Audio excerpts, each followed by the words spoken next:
Joining us now for more on this great news is retired U.S. Army Brigadier General Anthony Tata, along with foreign policy expert Harley Lippman. It certainly was. And Harley, it's great to share new footage that we just got this morning. This is one of the hostages, 25-year-old Noah Argamani, being reunited with her father in Gaza. I don't know how the father held up, while it's great to see these folks being brought back to their loved ones. We still have a long way to go when it comes to locating the other hostages and bringing them home, including Americans. Well, one, I hope I don't embarrass myself and start crying. I know, me too.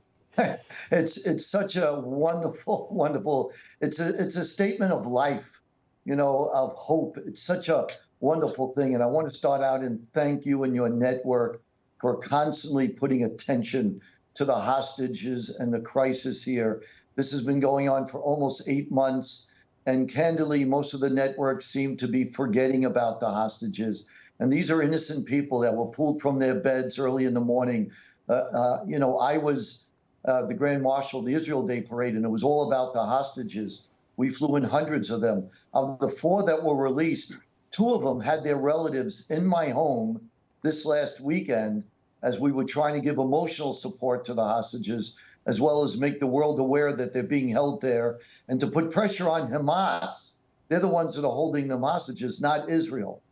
So it was so emotional to see them, and they were so needing hope.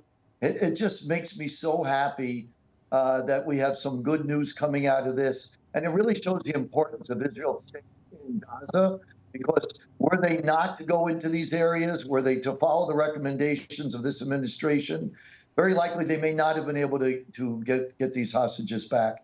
But there is one sad note, that the elite commander of this unit was unfortunately very badly wounded, and I heard he didn't make it. So my condolences to this family and my gratitude to this brave Israeli commando that gave his life to free these innocent people. A true hero. And Harley, what message does this send to Hamas, the world, the United Nations?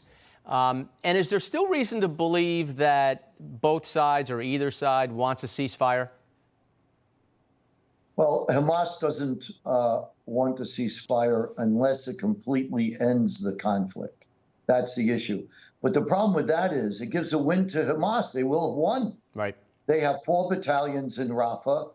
They have most of the hostages. This would be a disaster. It would galvanize radical Islam throughout the region. And I would say that it will bring on more violence and more war and more innocent Palestinians being killed and more Israelis being killed. So the way to peace is through victory. This is how you have closure. This is how you have resolution, when you utterly and totally defeat your enemy. And the best example that I always give is World War II. 80 years later, Germany and Japan have no appetite for war. Why? Because they were utterly and totally defeated and they surrendered. And that's what you need to do here.